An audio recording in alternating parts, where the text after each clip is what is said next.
প্রিয় দর্শক, আসসালামু আলাইকুম। তো এই যে এখানে যে মাছটা দেখছেন, দেখতে কিন্তু হুবহু একেবারে রূপচাঁদা মাছের মতো, কিন্তু আমরা পত্র পত্রিকায় বিভিন্ন সময় দেখেছি যে এই মাছটা খাওয়ার উপযোগী নয়, বিষাক্ত একটি মাছ। তো এই মাছের দাঁত কিন্তু রয়েছে আপনার একেবারে এই মানুষের দাঁতের মতোই। দেখেন, দেখেন মানুষের দাঁতের মতো দাঁত। এই মাছটা কিন্তু বিষাক্ত একটা মাছ, এটা কিন্তু সরকারি ভাবে খাওয়া নিষিদ্ধ, আমরা জানি না। তো এই মাছটা আমরা বাজারে এসে দেখলাম, দেখার সাথে সাথেই আমরা ভিডিওটা করতেছি।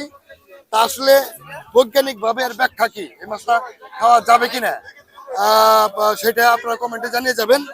তো আমরা হঠাৎ করে এই বিষাক্ত মাছটা, যেটা মানুষের মুখে মুখে শুনেছি আমরা বিষাক্ত মাছ, সেই বিষাক্ত মাছটা দেখেই কেমন আনলাম এবং আপনাদেরকে দেখালাম। তো আসলে এই মাছটা আসলেই খাওয়া যায় কিনা বা আসলেই বিষাক্ত কিনা দয়া করে কমেন্টে জানিয়ে দিবেন।